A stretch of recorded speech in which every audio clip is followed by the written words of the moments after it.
Ada hal yang terkadang membuat gregetan di dalam bernegara kalau pejabatnya tidak mengenal how the world work atau cara dunia bekerja dan who rule the world atau siapa sesungguhnya yang mengendalikan dunia. Banyak juga gara-gara terlalu memfokuskan ke geopolitik dan geostrategi yang digarapnya dari sisi lain yang berbeda dengan pejabat sekarang. Bosman ini dicap sok tahu, kemelinti, kementus di dalam masalah tata kelola bernegara. Ya memang gitu kalau dilihat sekilas. Kalau lebih dalam lagi ya lebih kemelinti lagi yang namanya Bosman ini, tapi gak apa-apa juga kan. Di sini kita ada baiknya terus menjelaskan karena siapapun itu harus terpuasi bahwa si Sontoloyo ini ngomong pakai data atau ada ilmunya apa tidak, atau hanya orang halu yang konstan menceritakan impiannya yang bullshit ini untuk bisa dijalankan. Kita mulai dengan keheranan atas banyak pejabat yang sulit membedakan apa itu penaklukan dan penjajahan. Dunia ini bergeser, Bung. Dulu penjajahan, sekarang penaklukan. Terlihat beda, namun esensinya sama. Yang menggeser dunia itu siapa? Yaitu siapa saja yang mau rule, yang mau mengatur dunia atau yang sedang mengatur dunia. Ingat kata kuncinya,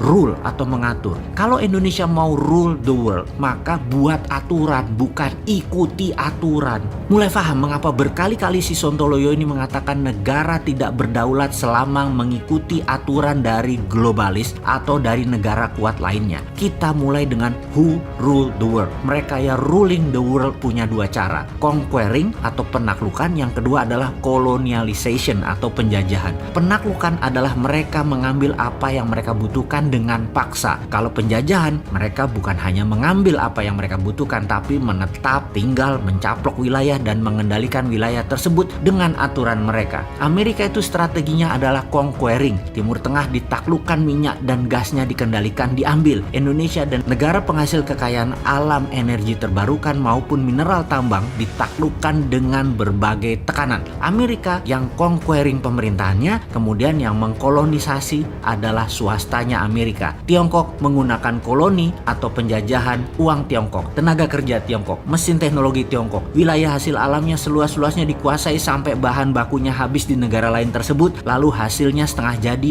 produknya tadi diambil balik ke Tiongkok lagi. Tiongkok yang conquering pemerintahnya, yang mengkoloninya BUMN Tiongkok. Kelebihan Tiongkok adalah karena basisnya negaranya adalah komunis, dan komunis itu punya ciri yang sama dimanapun komunis berkuasa. Kuat sekali propagandanya dan kuat sekali mengendalikan informasinya, baik yang masuk ke Tiongkok ataupun yang keluar dari Tiongkok. Semua didesain, semua diorkestrakan. Semua cerita yang keluar dari Tiongkok, semuanya Tiongkok itu bagus, Tiongkok itu keren, terorkestra rapih. Halaman depan Tiongkok, fasad bernegaranya, mukanya Tiongkok, halaman depannya, apapun dari Tiongkok itu bagus. Itulah propaganda dengan mengendalikan media serta informasi. Ini kalau di Tiongkok hal seperti ini, propaganda itu masuk di Kementerian Pertahanan, masuk di DOD-nya, Department of Defense. Jadi ngerti ya mengapa di dalam Mardigu Nation DOD nanti akan diganti dengan Department of Warfare, Kementerian Peperangan. Indonesia akan ofensif terutama di non-kombatan warfare.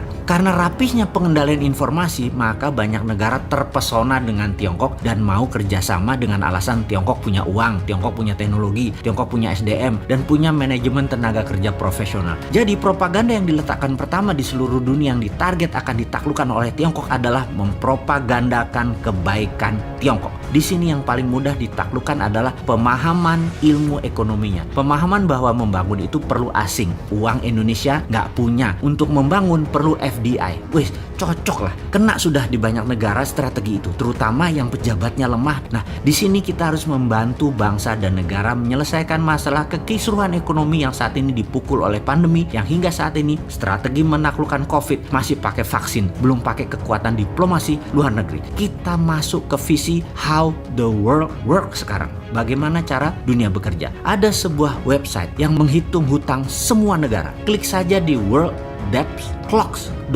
Web ini menginformasikan berapa setiap detiknya hutang itu bertambah, termasuk bunganya per detiknya yang harus dibayarkan. Begini melihat data tersebut. Kalau bernegaranya cemen, maka nggak akan paham apa isi informasi website tersebut. Ini kita jelaskan. Uang dolar sejak tahun 1971 tidak lagi pakai underlying emas. Amerika di zaman Nixon tidak pakai emas lagi mencetak dolarnya, tetapi pakai hutang, alias hutang tadi kan untuk proyek produktif. Nah, hutang tadilah underlying cetak uang. Itulah teori MMT yang dipromosikan oleh Hudson Institute, kamratnya si Nixon. Jadi dalam website worlddebtclocks.com terdapat angka, dan sebanyak itulah uang dolar dicetak oleh Amerika yang menghutang tidak hanya negara tapi swasta Amerika, juga negara Amerika juga ikut ngutang. Ingat, hutang Amerika itu besar tapi hutangnya dalam dolar juga, dalam mata uangnya juga, duit mereka sendiri. Jadi ya dicetak langsung ya langsung lunas. Tapi mereka tidak lunasi biar membengkak untuk bisa cetak uang lagi. Selama peminjamnya kan harus ada hal yang produktif. Selama uang dicetak untuk hal produktif, uang itu muter berlapis-lapis. Itulah yang tidak akan membuat dolar inflasi. Jadi kata inflasi juga kata defisit sebagai penganut MMT itu hanya mitos, itu hanya propaganda. Dengan cerita singkat ini mudah-mudahan paham maksud dan tujuannya ya. Pertanyaannya, berani nggak tidak mengikuti globalis dan berani nggak tidak mengikuti negara pengatur dunia? Berani nggak independen? Berani nggak nyetak uang sendiri? Berani nggak ngelawan itu semua?